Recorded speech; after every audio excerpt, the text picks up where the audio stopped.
In this video, I want to show you a really cool technique for creating fur texture in your colour pencil drawings. Now this comes about because a couple of days ago I started drawing a lion, and actually I thought that this would be the perfect drawing to show you this technique. So before we get on to the technique, let me just talk you through how I went about drawing this lion just quickly. So I'm going to speed through drawing the face. It's the mane that I particularly want to show you. I use similar methods for both, although the mane is a bit more interesting. It's got a few more steps. So I started off by drawing this in sections, beginning with the top of the face.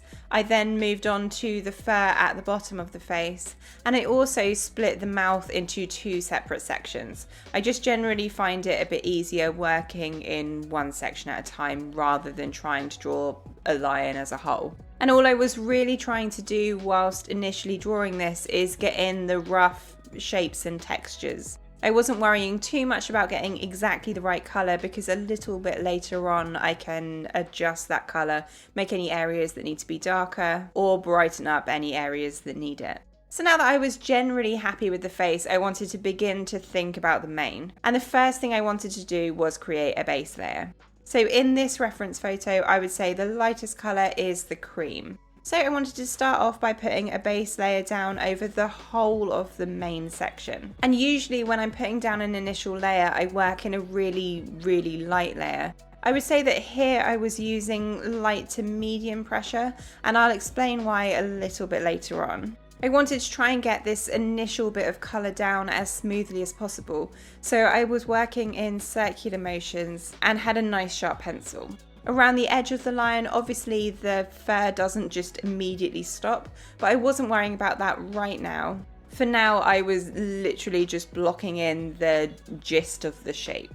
Once I'm happy with my first layer, I then wanted to look for the second lightest colour. So I went in with this more earthy yellow and put this in most areas except for the areas that were extremely light. And there was really only a couple of areas that were that light. From here, I wanted to start introducing a very gentle level of detail. So I went in with a burnt ochre, and I wanted to start marking out the sections that are within the mane. Now, as with all hair, when you draw it, you're not drawing the individual hairs. Hair naturally sorts into clumps. So what you need to do is draw those clumps, and it'll end up looking like realistic hair. So as you can see here, I'm working my way around the mane, drawing in all of these clumps. Now, I wasn't worrying about creating any fur texture at this point. It was more about getting everything marked out. And this was the most time-consuming part of creating the base layer. So once I had a bit of a template, I then went in with a slightly darker brown and put in the more prominent areas.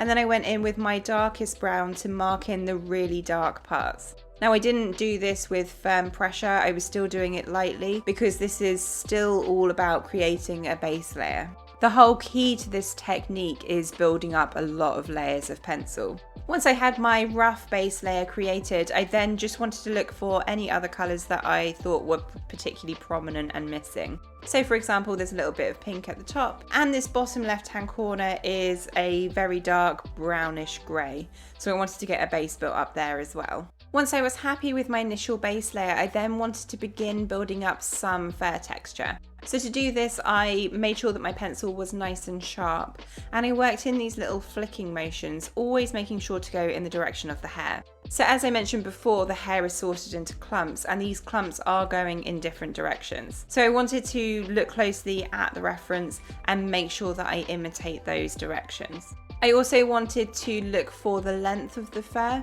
For example, it's shorter at the top than it is on the left-hand side near the bottom. So on the longer hair, I made longer flicks with the pencil, and on the shorter sections, it was shorter flicks. And what I wanted to do was work through a lot of the same colours that I used for the base layer, but this time pressing a little bit firmer just to build up a bit more vivid colour. And once again, I worked from the lightest colours and then on to the darkest. And as I get towards the darker colours, I need to use far less of it, because with the lighter colours, I use it everywhere. With the darker colours, I only use it obviously in the darker areas. Now, I was relatively happy with my lion at this point, although I did think that the mane didn't really completely match the face. But that's fine. As I said earlier, my initial layers on the face were more like a rough template. and I was aware that I would probably need to adjust some of these colours. So I wanted to brighten up a lot of the face. I also wanted to add in some more browns and pinks. I've been using a lot of the same colours throughout. So that by the time that I finished this, I had a lion that looked like this. Alright, and that brings the drawing up until now. So as you can see, I've got some sort of hair marked out, but it's not looking particularly textured at this point. Now before I go any further, if you would like to see this drawing in more detail, I have the full tutorial available on my Patreon. You can draw along with me for this and loads of others in real time. Check out the link in the description. So now I have my great base down, I want to start adding in these details. And to do this, I'm going to use a craft knife. You can get these reasonably cheap. I got mine at a craft store, but I'll put a link below for where you can get one on Amazon. Now I am literally going to take my knife and scrape away the top layers of pencil. In my reference, I have a lot of these little almost flyaway hairs going in and amongst these clumps, and I haven't drawn those in. It would actually be very tricky to draw those in, it would take far longer. So I want to be scraping away the top darker layers of pencil to reveal the base coats that I put down at the very beginning. Now this is why I used a medium to light pressure right at the very beginning when I was putting down that base layer with that very light yellow. So that when I got to this point, I was able to scrape back the dark layers on top and it'll create a interesting fair texture. Now when I first started drawing, I tried to do this method and it didn't work. And there's a few things you need to do to make sure it will work. First off, it is so important to put down that base layer of light pencil. You need to give yourself something that you're scraping back to. You also do need to build up a really good amount of layers. If you haven't built up enough layers, then it won't work anywhere near as well. And the key to building up layers is to have a paper that can take a number of layers of pencil. The type of paper that you use for this is completely down to personal preference. I like Bristol board. I find that it's nice and smooth to work on and I'm able to build up a goodly amount of layers. Try a few papers and find what works for you. I also, when I was a new artist, did this way too hard. I was pressing really hard with the craft knife and tearing the paper. You don't want to be tearing the paper when you do this. You're literally just trying to scrape off the pencil. It shouldn't damage your paper at all if you're doing it correctly. Another thing that I have found is this works far better with waxy pencils. So for example here I'm using Prismacolor. It also works well with something like Crayola, for example.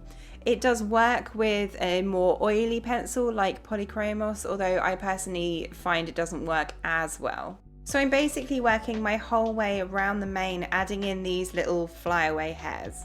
I'm looking at the reference to see what direction these flyaway hairs are going in, and just see if there's anything that I want to define more than I have at the moment. As you can see, this is making quite a bit of residue, but that's okay, that just wipes away. You'll also see that I frequently take the knife away. That's just because I give it a little wipe on a tissue.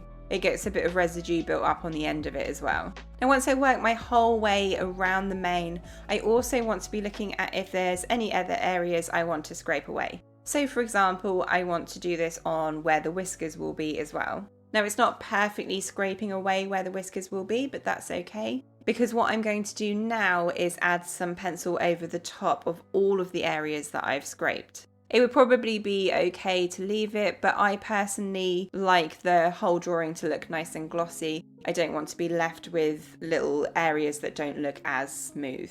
So I'm going over all of these hairs with the white pencil. It's not making them look bright white, it's just lightening them up a little bit extra and also smoothing them into the area around them. I'm going to add some last few tweaks now, particularly with the darker pencil, just if there's any of these lighter sections that I want to accentuate a tiny bit more, and then that's it. Alright, and that is my top tip for drawing fair with colour pencils. As I mentioned, I find this works particularly well with waxy pencils, not as well with oil-based pencils. I hope you found this video helpful, and if you would like to watch another video on a slightly different fair technique, check out the video here. Happy drawing guys, and I'll see you in the next one.